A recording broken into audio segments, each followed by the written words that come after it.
guys, and welcome back to HR Talks with Lish. I'm so happy to be back. It's been about a month since I last uploaded, but I'm back now, I'm better, and I'm ready to deliver and give you the content that you deserve. So in today's video, I'm going to be talking about my experiences 1 year on as a HR administrator. Now, I just feel like it's important to document each step of this journey because if you are an OG subscriber, you've been here from the start. You know that I started off as a HR Master's student back in 2020, and I'm now in the position as a HR administrator at this point in time. And hopefully down the line in the future, I keep progressing across my career and get to that goal of, reaching the top and being at the top. So yeah, if you want to find out about how I think my experience has gone as a HR administrator 1 year on, then please keep watching this video. So in today's video, I'm going to split the video in 3 parts. So the first part is going to be me just talking about my role as a HR administrator, just so that it makes a bit of sense as to what I do if you're not too sure about what HR is, or if you don't really have much of an idea about what it entails. So then the second part of today's video is going to be me just going through my experiences as a HR administrator. So where do I see myself in the future? What I wish I knew before I started within my role. I just want to give you a brief overview of just my feelings towards how I feel it's going at the moment. And then the final part of this video is going to be me going through some of your questions which you asked me on the post that I put out the other day on the channel, just asking you to ask me some questions about how my experience has gone and what you want to know. So without further ado, let's get straight into the video.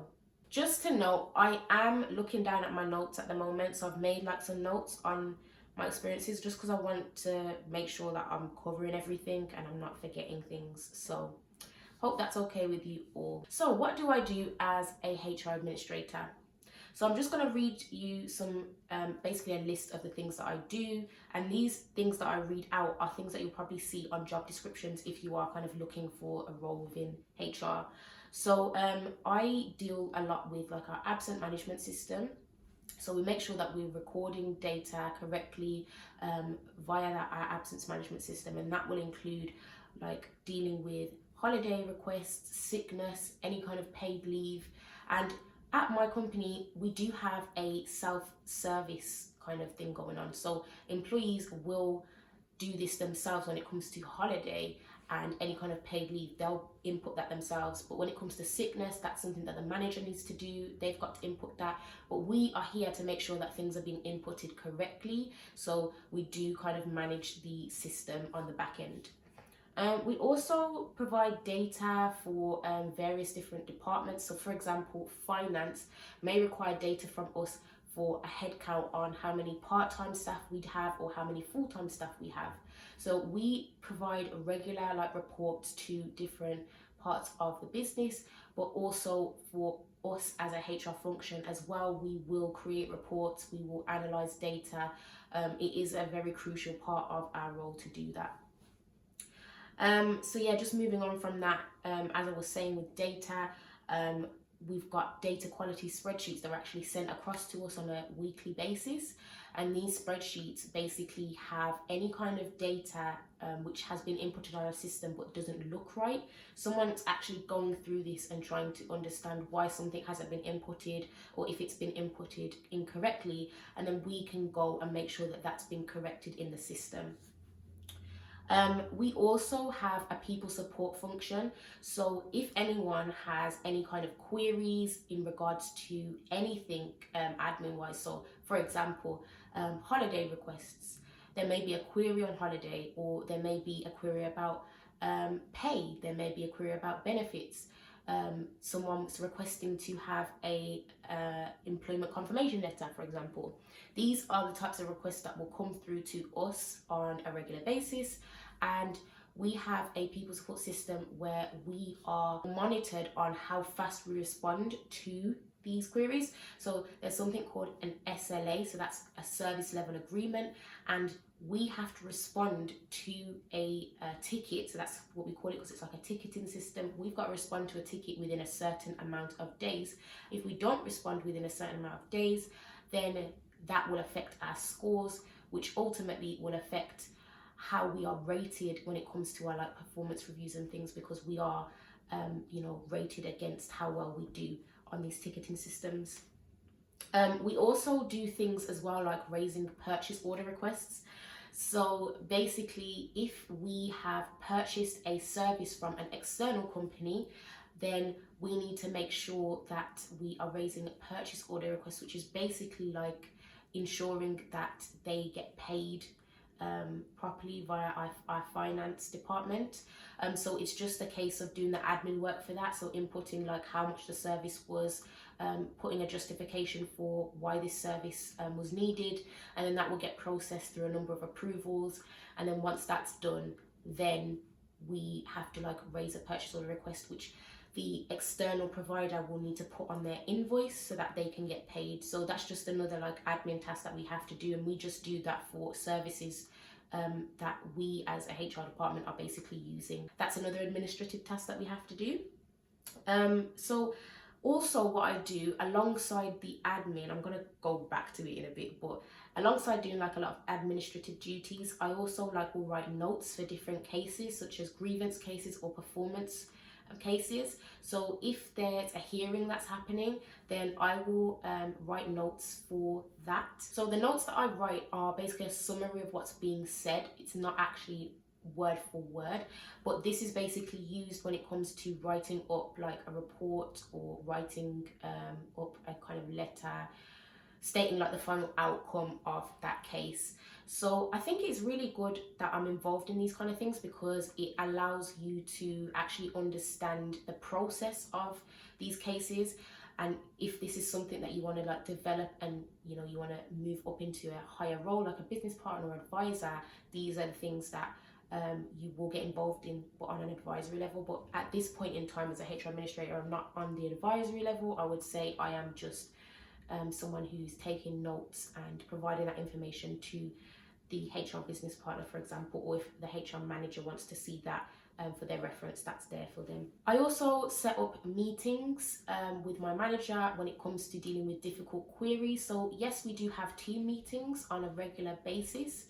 And also any kind of ad hoc meetings are put in the diary if they're needed. But if there are any kind of difficulties that I'm having with an employee, or if there's something that's kind of above my level when it comes to answering a query, then I do set up meetings with management. I set up meetings with HR business partners just to kind of go through what the difficulty of the query is, to ensure that we are tackling it in the right way. So that is like another part of my role, making sure that I'm liaising and communicating with the rest of my team to help me when it comes to specific queries that may be a little bit difficult to answer, or it may be difficult to come up with a solution on the spot. Just to also point out as well, like the role that I'm in, even though I am here to help and support the employee, it does not always mean that I will agree, well, not even me, but we will agree with the employee, because we do have sets of policies in HR which we have to abide by and we have to follow. And sometimes employees, they don't want to follow policies that are put in place, or they try and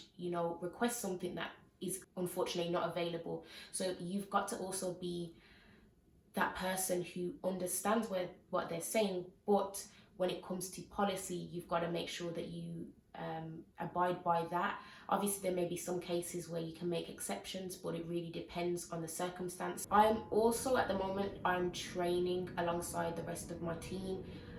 Well, I would say was training because the intern that we have is amazing and she's so great, but part of my role within the 1 year of being a HR administrator has been training an intern to do the same kind of tasks that we do and get them up to speed on what HR is about and how we basically run the admin side of things. So that is also part of the role, and it's just being that support and just being there to aid and help if needed on any kind of queries that may come up that they don't understand, but also like doing demos, demonstrating what needs to be done and how it needs to be done. Even writing, I've actually wrote a guide for some of the steps within what we do in our role, to ensure that that's there for the intern to be able to kind of pick up on, make notes around, and be able to like execute the different tasks that are set. So also we introduced a new benefit system into our company specifically. So part of my role within the 1 year has been helping successfully to ensure that that's set up right from the design element all the way up into us implementing it into the company. So I have been involved in helping design the brand, the logo, helping design the actual look and feel of the site that we've got, which was actually quite fun. So that was kind of part of the project side of it. But then when we go onto the actual system side of it and the back end side of it, there is a process involved in maintaining and upkeeping the benefit system that we've got, which means ensuring the records are regularly updated with any changes that happen. We do see changes on a monthly basis, as there's always new people starting, there's always people leaving, there are different salary changes, there are different benefit changes, people are selecting different benefits in the windows that we open for them to select it. So a lot of changes are happening on that, and part of my role is to make sure that we are managing that system as well. So onboarding, that is a very big part of my role.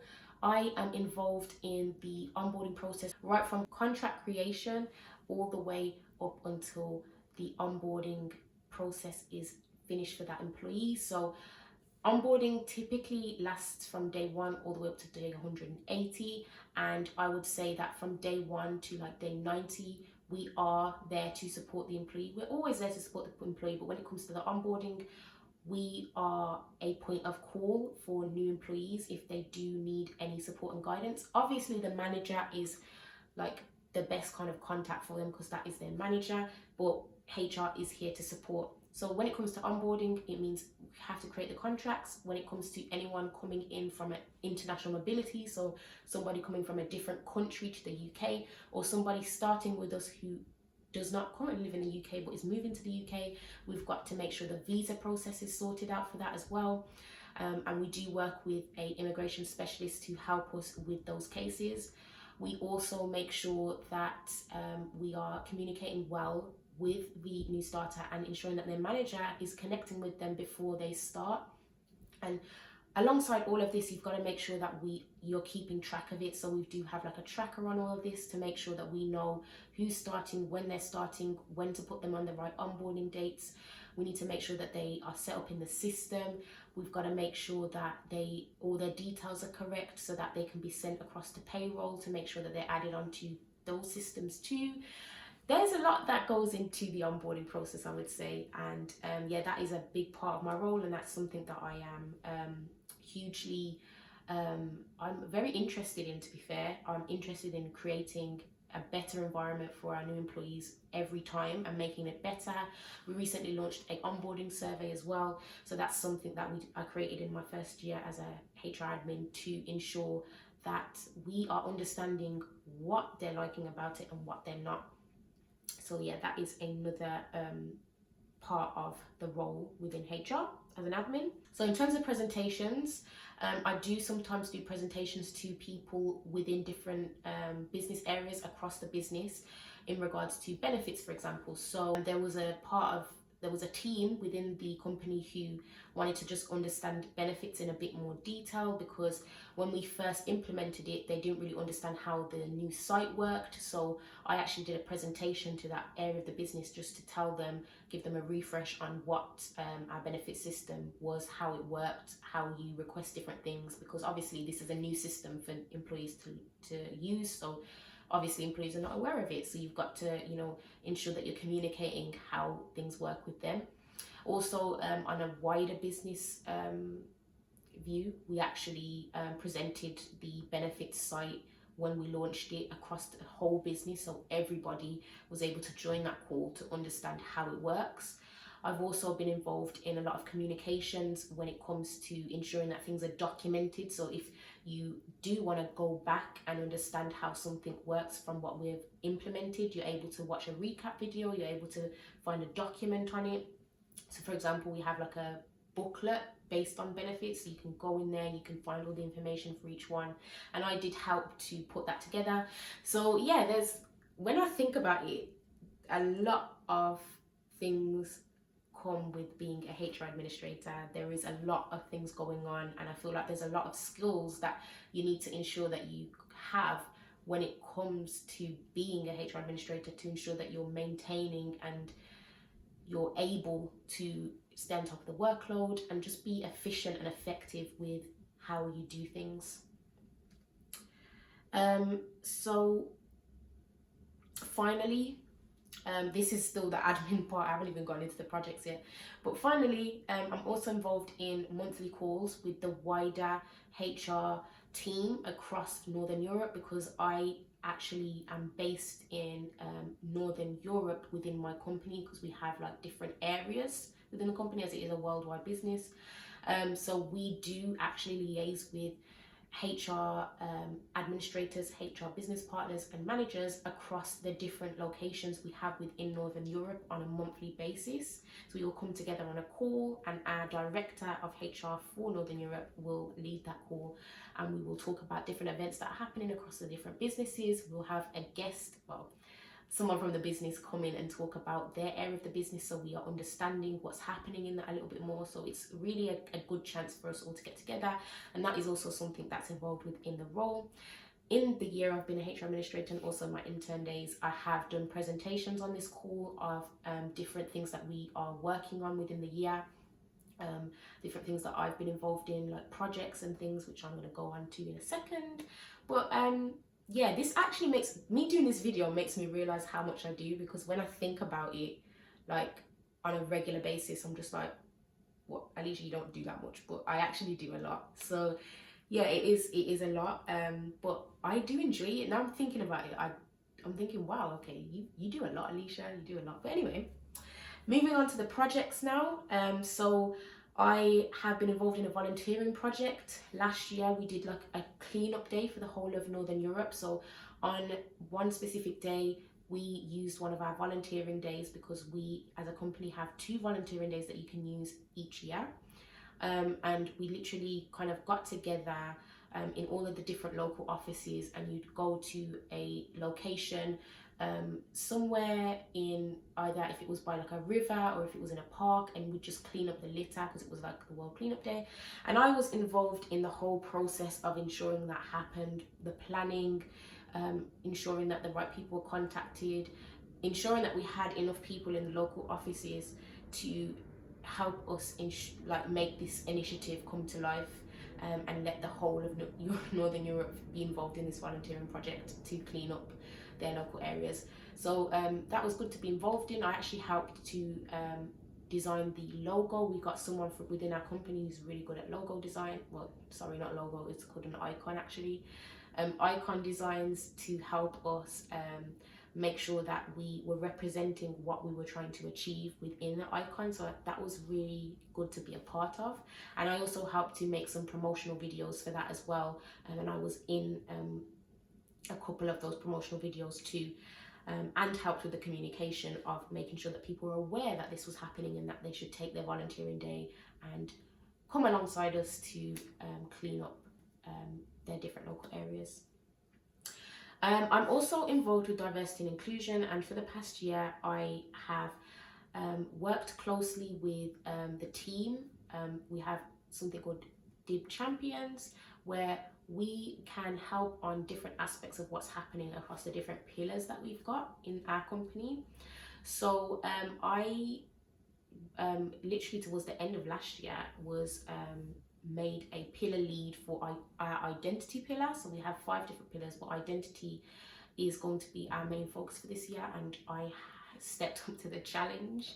And I would say it's a challenge because it wasn't something I decided I wanted to do, but I basically was asked if I would like to do it, and I said, you know what, why not? So yeah, being involved in that project is, I would say it's going to be a challenge. It is a challenge. There's a lot of issues that I believe do need to be addressed. Difficult conversations do need to be had in order for us to be more inclusive when it comes to identity, when it comes to different cultures, races. I do feel like there's a lot of work for us to do, but we are working on that, and that is something that I've been involved in across this year. I think this year especially is where we're actually putting in a lot more action for identity and inclusion, and diversity in general. So, you know, that's really been good to be a part of. And I do think that it is helping me to be more exposed to the wider business, because I'm working with people across the business, from people within the executive team to people just within different business areas, which is, it's nice to be able to know that you're trying to make a difference across the whole of Northern Europe, because I am actually the identity pillar lead for Northern Europe, not just the UK. That makes me sound very important when I say that, but you know, I'm still getting into that role. And also when it comes to leadership, it is a skill that I feel like I'm working on, and I am trying my best, and I feel like we're getting somewhere with that. But yeah, being this pillar lead means planning actions for 2022, how we can improve when it comes to racial inequality, discrimination, and how we can also ensure that management understand how they can be pioneers and leaders in the way that we talk about these conversations. That is basically what I'm trying to achieve here as an identity pillar lead. And yeah, by being this identity pillar lead, I am talking to external businesses who are going to help us along the road to ensure that you know, we can put some kind of action to the initiatives that we are actually thinking about doing, and also proceeding with different memberships that can help us to get to our goals. So that is definitely something to be proud of, I think, being a part of that within my role currently. And also, this is the final point, by the way. This is quite long, so I'm sorry about this, but I've been creating videos for the past year for different aspects of our business, so that more people across the business can engage with us as a function. So I've created videos for the actual HR department, which has been put out on our platform internally for everyone to see. I've created, as I was saying, promotional videos. I feel like the videos are within everything that I'm doing. It's just something that I just do on a regular basis. But I've seen that the videos that I have created have caused for people to actually view and listen to content that we're putting out. I feel like video content, especially these days anyway, is the way forward, because it just engages you in a different way. I know that long form content is, I would say, it's not the most popular form right now. We love just going on TikTok and just going through videos quick. But these kind of videos are also, it's a different way to communicate. It's a different way to convey a message rather than always seeing something in writing. So I've tried to bring my skills of video into the workplace, and I do think it's having a good impact. So that's basically what I do as a HR administrator, just briefly. I'm now just going to talk you through how I work within my organization, briefly. So within our function, basically, we have HR business partners, and we've got HR administrators, and then we've got an intern. We've also got payroll, and then we've got like a HR manager. And within that structure, basically, if you didn't know what HR business partners do, this is very, very brief, but the HR business partners support like management within the different business areas across the business. And because they're supporting the managers, we as HR administrators are really supporting the employees, if that makes sense. So if the HR business partners have any kind of queries that are on an operational / administration level, then they will send that across to us to ensure that that is answered. And we've split it in a way where one business partner has half the population and another has the other half. So then one HR people support administrator works with one business partner, and then another works with the other, and then the intern works across everybody, like the intern's just everywhere. So yeah, we have done it like that so that it just organizes the way that we work and the way that we answer queries. So it just makes it more streamlined, because then if a request comes through, it's not like, oh, I'll just do that, or I'll just do that. It's like, okay, I know that I'm under this business partner, so I'm going to do X, Y, and Z. So that's kind of like how we work. But yeah, as I said, business partners support the executive leaders, the management. They also obviously support employees, because there may be like very difficult or sensitive topics with employees that they will manage. But essentially, when it comes to supporting employees and helping them to understand a certain aspect of something, we are here to support. I'm now moving on to the second part of today's video, which is my experience as a HR administrator, what I've learned, how I feel like this is adding value to my career, and what I wish I would have known before I started. So the first area that I want to talk about is my experience as a HR administrator and how that's adding value to my future HR career. Now, I actually think that me being a HR administrator is really adding value to my career, like a lot. I would say that because like you need to have like the fundamental key skills to succeed in any kind of role. And I think that if I want to become a HR business partner or HR manager, the key skills that you get as an administrator will take you through that whole process. So things like time management, attention to detail, it also embodies like the different aspects of the CIPD profession map as well. And obviously the CIPD is the professional body for HR, so it's like you want to make sure that you're abiding by that. And I believe that the role I'm in now is allowing me to develop those key skills that will take me right the way through to the future of my career. And I am actually going to be talking about the CIPD profession map in my upcoming videos, because I do think it's important to kind of highlight these key areas that the CIPD do bring up on the profession map. There's so many like skills, and like it tells you like what the CIPD expect from you at different levels. So I think it will be great to go through that with you guys, so I will go through that. But yeah, just having a passion to learn, valuing people, professional courage and influence, these are all CIPD profession map skills that is needed to be a successful HR professional. And this is what I'm doing as an administrator. I am valuing people, I'm supporting people, I have got professional courage and influence now. So yeah, I do think that I'm making a big impact in the business. Yes, I'm a HR administrator, but I'm still doing a lot for the role that I'm doing. And I think if I didn't get a job within HR admin, if I wasn't able to experience what I've experienced now, then I probably would not really know how to get to the next level. I think you just have to start at the bottom and work your way up. So, and I do believe that's what I'm doing now. So yes, I do think it's adding value to my HR career. Over this past year, what would I say I've learned from this experience? So I feel like I've started to develop more of my leadership skills. Like if you like, yeah, I think I've said this before, but I am an introverted, I'm an introverted person. From like the back in the day when I was a little girl, I was shy, I was very reserved. And I feel like when I was younger, I felt like my personality would stop me from being a leader, or stop me from being within that kind of role as a professional. But what I've realized is being in this HR admin role, even though it's not an actual direct leader role, it is, because I'm leading in some way, shape or form. I am leading on certain projects. I am leading on certain production when it comes to like videos. I am leading on communication. I'm leading on, even helping our intern. There's a lot of different aspects of leadership that I believe I've shown.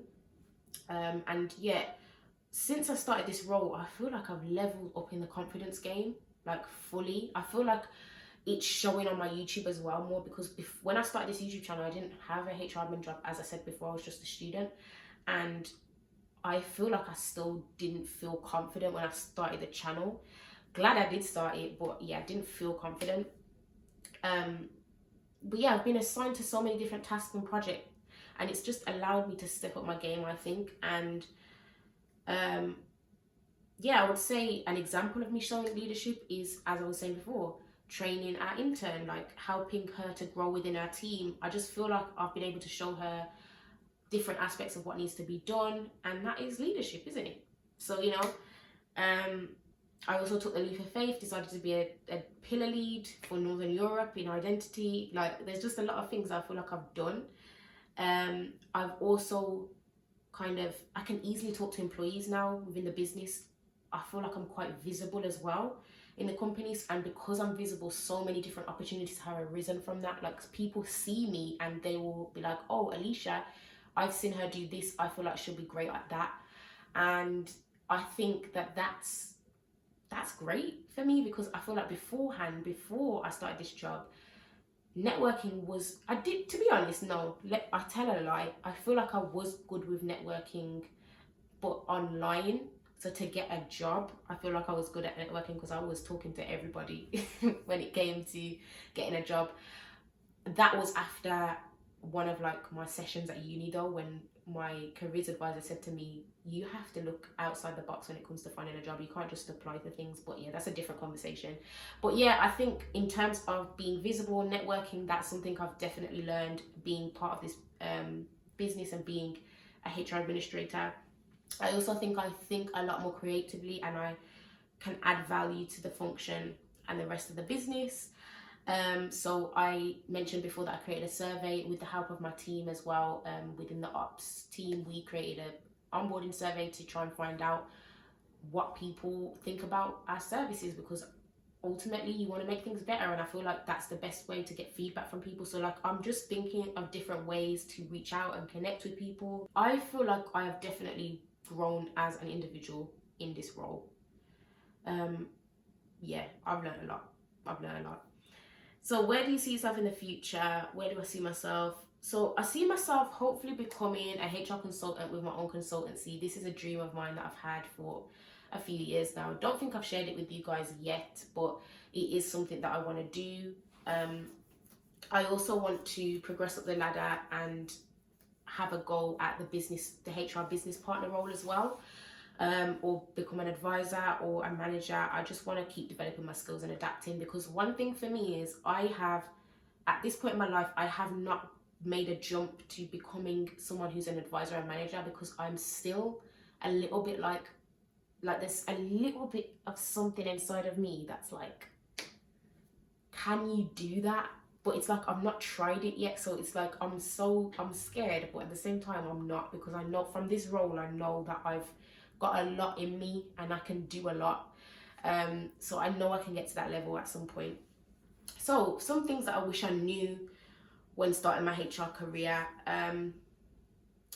So I'd say the first thing is, don't say yes to everything, as you may become overwhelmed.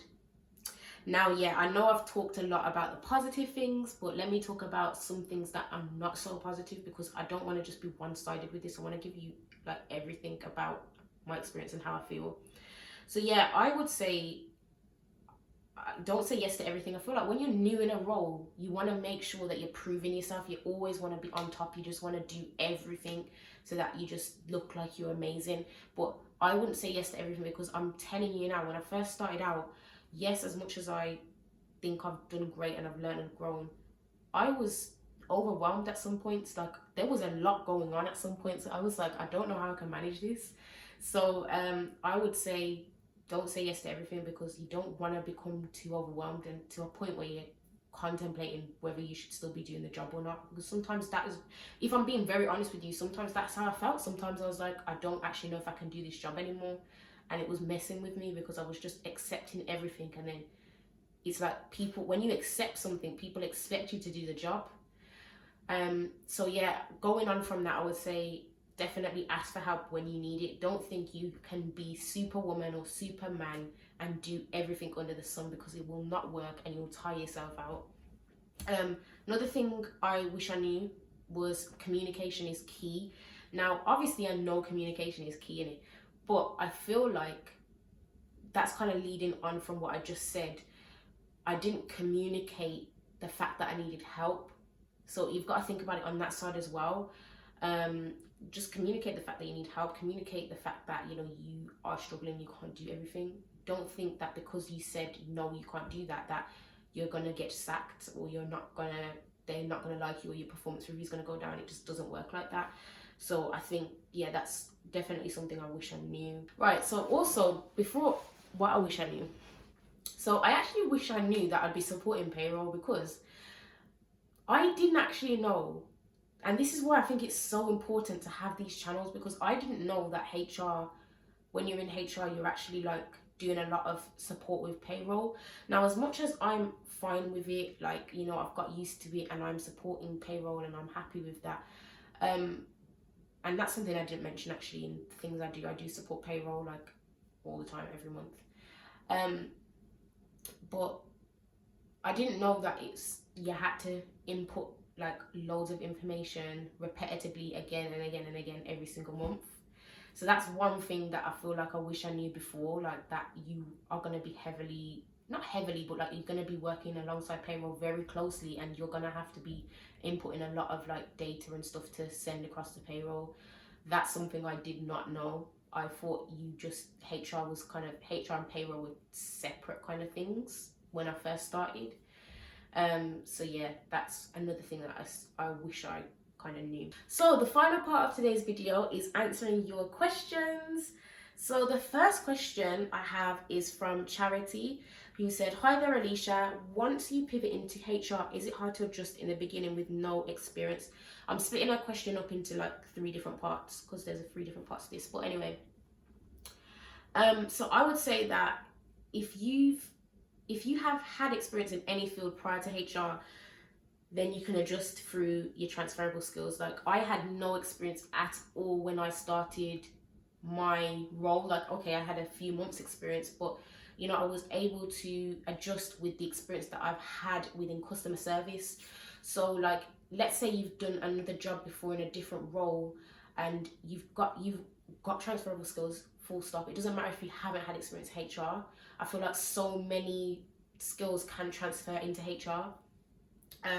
But yeah, as I said, customer service for me, that was very well adaptable to HR, because HR is essentially that you're supporting employees, and a guest employee is kind of like the customer in a sense.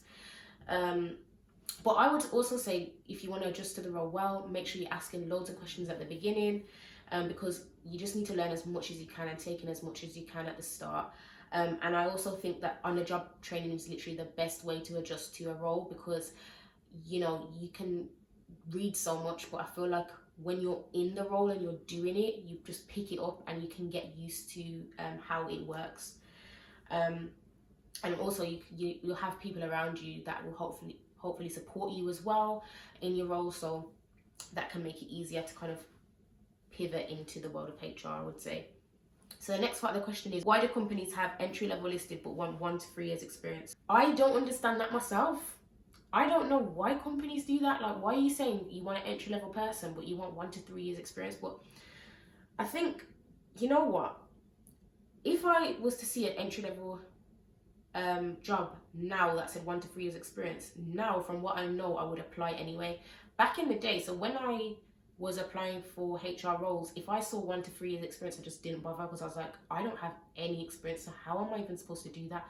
But now I'm thinking about it, I think the best thing that you can do is, if you read the job description and you can do at least 60 to 70% of what's on the job description, I would go for it still, because then, you know what, you're at least trying, and you're like, I feel like if you put across to the interviewer that, you know 60 to 70% of what's going on through transferable skills that you can kind of pick up and you can discuss on from your previous experience, they may still actually hire you. I do strongly believe that. But I think that companies do it because I think they do it for their own benefit, because they just don't want to sift through loads of CVs. So if they put you need 1 to 3 years experience, they know straight up that anyone who's got none is not going to apply. And I just think that that's wrong. I actually think that's wrong, to be fair. But yeah, as I said, if you see that, I would still apply anyway. I think a lot of us, and even me, this was me before I got my role as a HR intern previously, I just think that we see 1 to 3 years experience and you just go on to the next one. But sometimes you don't even look at what the job description is saying, because then if you look at what the job description is saying, 9 times out of 10, you can do it. They just put that there to make sure less people apply. So I would just go for it. I would apply anyway. Obviously, it's essential that you plan and understand how you can go into an interview setting to put across what you're trying to say as to what you know, but that all comes with there's support, there's so much out there to help you to do that. I know it's difficult, but yeah, I would still apply. Can I still apply with no experience? So yeah, that basically leads on to what I was saying. Yes, you can apply with no experience. If you could do everything on the job description, essentially you're actually overqualified for the job anyway. So if you can do a decent amount of what's on that job description, that is challenging you anyway, and you're going to grow from that if you get that job. And there's a high chance you can get it. It's just, it is, I would say it's about self-belief as well, you know, like when it comes to these things, you really have to have some self-belief behind everything you're doing. I feel like, yes, it's great to prepare, yes, it's great to do whatever, but the belief has to be there as well. I'm a strong believer on that. I'm really strong believer on that. But yeah, I would still apply anyway. So yeah, next question now is from AS. So she said, I think it's she, I'm sorry if it's not.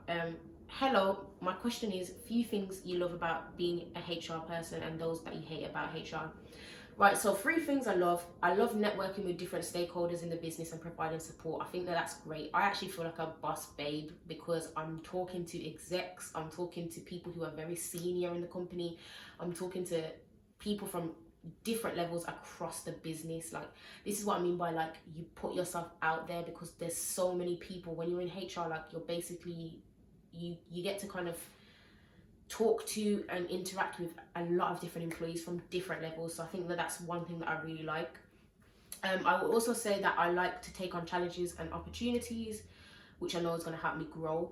And I do like working on projects from time to time. I say from time to time because working on projects, it can be a lot, but I do like doing that. I like having catch-ups with like the business partners and like the HR manager, because I want to understand like what the next steps look like for me. So I like talking to them about what they're doing, because then it helps me to know, okay, you know, this is what you guys are doing on your level.